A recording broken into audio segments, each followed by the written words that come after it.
chers frères et sœurs de Maïkobi Ouest. Enfin, me voici à Pala.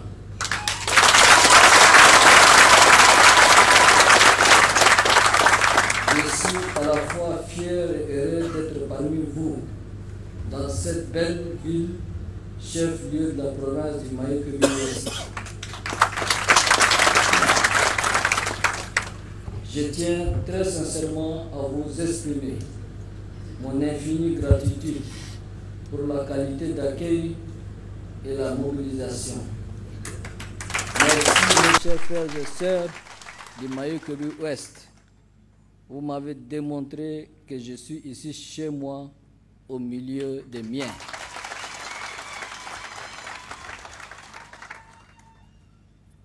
Vous le savez sûrement, mais je vous le répète simplement. Ce déplacement dans le Tchad profond est dicté par un impératif, celui de communier avec les populations et de trouver des réponses pertinentes et adaptées aux questions de développement et de sécurité sur l'ensemble du territoire national. Dans ce déplacement qui m'a conduit dans plus d'une dizaine de provinces, y compris la vôtre, je suis accompagné de quelques membres du gouvernement et de mon cabinet. Ils ne sont pas venus en vacances. Ils sont astreints à l'exercice de voir le fonctionnement des différents services déconcentrés en vue de faire le correctif et les ajustements jugés nécessaires en lien avec l'obligation de résultat qui est la règle d'or pour tous. Mes chers frères et sœurs, je viens de suivre avec attention l'exposé plus ou moins exhaustif de vos attentes légitimes.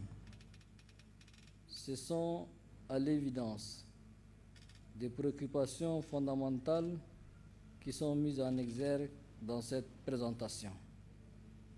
D'ores et déjà, je vous dis simplement que vos problèmes sont les miens et tant que nos ressources le permettent, je serai le maître d'œuvre des projets et programmes sollicités dans la perspective du développement de la province et du bien-être de ses dignes filles et fils. Comme vous l'avez si bien mentionné et si bien justifié, le désenclavement de la province du Maïkobi Ouest constitue une priorité majeure pour le gouvernement car il s'agit d'une zone de production agricole par excellence. Le Maïkobi Ouest ravitaille nos marchés en coton, maïs, mil, arachide, haricots et bien d'autres produits contribuent immensément à la lutte contre la faim au pays. C'est pourquoi j'instruis le gouvernement, dirigé par un de vos fils, de tout mettre en œuvre pour lancer cette année les travaux de bitumage de la route Pala-Léré,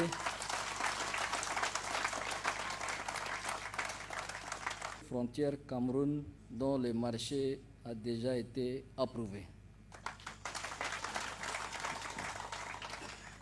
Accélérer les travaux de construction de la route Kelo-Pala, y compris la traversée de la ville de Pala.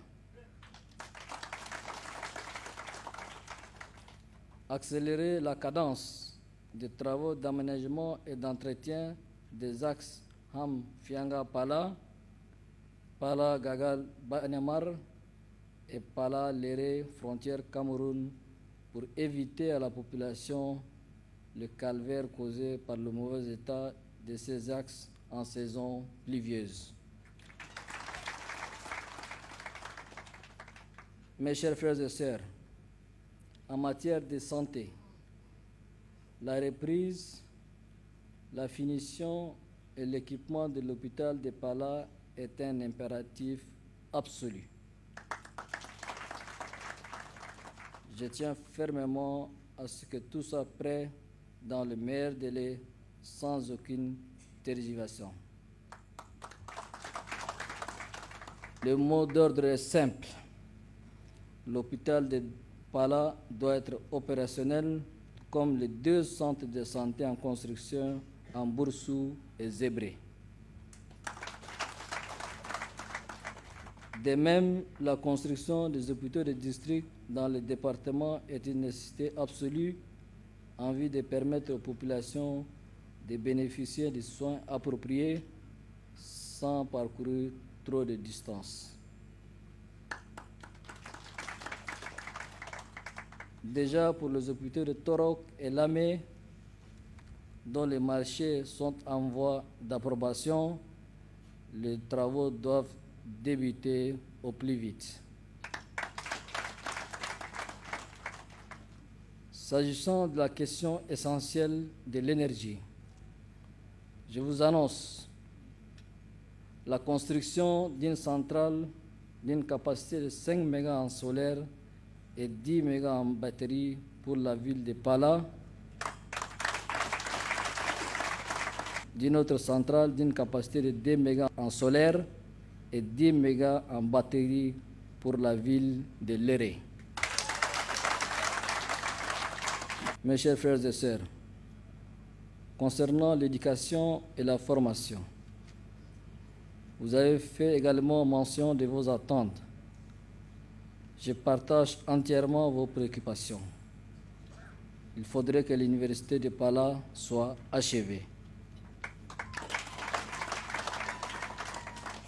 En attendant, les blocs pédagogiques et les salles de laboratoire doivent être réceptionnés très rapidement pour accueillir les étudiants qui continuent à faire cours dans les locaux des lycées de la ville et autres abris inadaptés.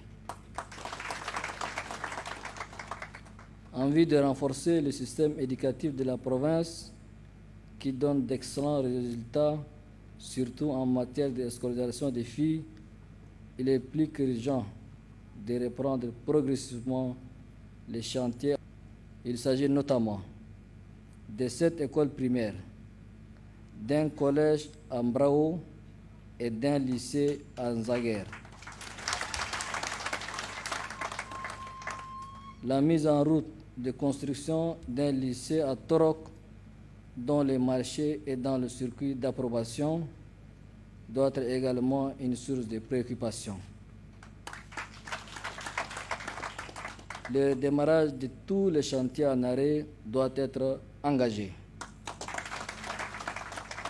Il est important de tirer les meilleures parties des différents programmes que le gouvernement et ses partenaires ont réalisés dans le secteur, tels que le projet de développement de l'enseignement bilingue, le projet de développement de la formation professionnelle, les lycées et collèges techniques et les projets d'apprentissage des métiers. Mes chers frères et sœurs, je loue les actions salvatrices des autorités provinciales, des forces de défense et de sécurité et des chefs traditionnels pour protéger la faune et la flore de la province. Le Mayou-Kébi Ouest est une zone d'agriculture par excellence et égard à son potentiel en matière de terres cultivables. Je me félicite que beaucoup d'investissements ont été réalisés dans ce secteur dans le cadre du programme intégré de développement et d'adaptation au changement climatique dans le bassin du Niger et le projet d'appui régional à l'initiative pour l'irrigation au Sahel. Bien évidemment, ces actions seront renforcées dans la perspective de la politique de sécurité alimentaire et de l'environnement. Mes chers frères et sœurs, dans le prolongement de mes propos, je voudrais aborder la question de la sécurité et singulièrement la problématique lancinante de l'enlèvement des personnes contre rançon. En dépit des actions qui sont menées sur le terrain, ces phénomènes démodés et criminels continuent à perdurer. À cet égard, je souligne l'extrême nécessité de mener des actions fortes avec l'implication active des autorités provinciales à différents niveaux. Je ne veux plus entendre parler d'enlèvement dans cette province. Je pense être suffisamment clair et limpide à ce sujet. Le gouvernement, de son côté, va s'employer à renforcer les moyens roulants et logistiques des services de sécurité pour un résultat optimal. L'option préconisée en vue de créer une force mixte de sécurité entre le Tchad et le Cameroun, à l'image de la force mixte tchado-soudanaise, mérite également d'être étudiée. La province doit retrouver sa sérénité pour continuer à être un bel exemple de terre de paix. S'agissant justement de la paix, tout le Mayo-Kébi Ouest est un parfait condensé de la diversité tchadienne, de la tolérance et de la cohabitation pacifique. Je note pas de problèmes liés à la cohabitation pacifique dans cette province et je vous encourage à maintenir le cap. Le vivre ensemble qui fait votre force doit se renforcer car il nous offre un modèle à suivre à maints égards. En tant que président de tous les Tchadiens sans distinction, je ne peux pas passer sous silence une préoccupation qui me tient à cœur alors que je suis à Pala, notamment le problème de guéguerre entre les cadres de Mayo-Kébi Ouest. S'il vous plaît, au nom de Dieu Tout-Puissant et pour la population de Mayo-Kébi Ouest,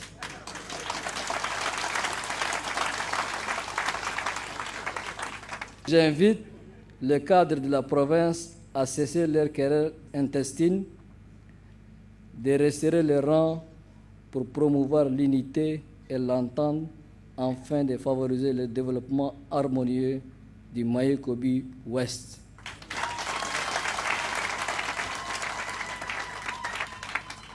Mes chers frères et sœurs, les autorités administratives provinciales doivent jouer pleinement leur rôle pour cultiver davantage le climat de confiance et de sérénité.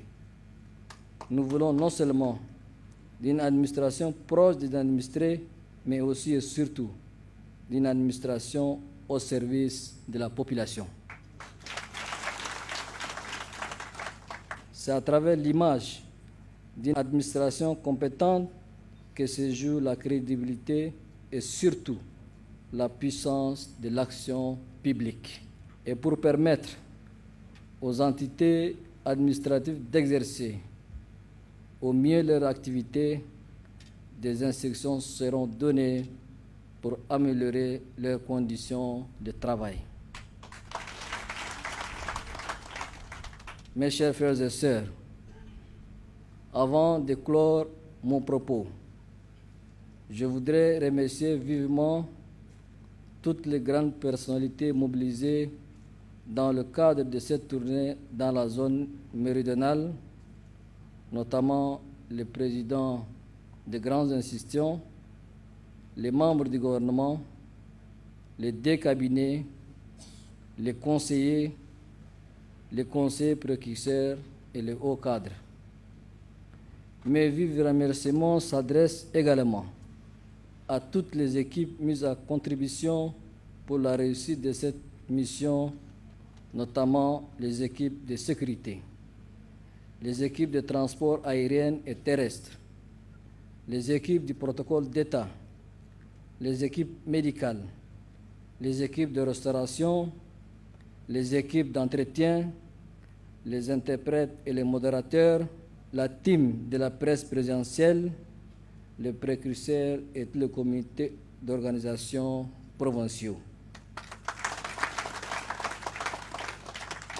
J'adresse enfin une mention spéciale à toutes les populations de toutes les provinces visitées, sorties massivement pour nous accueillir avec ferveur et enthousiasme.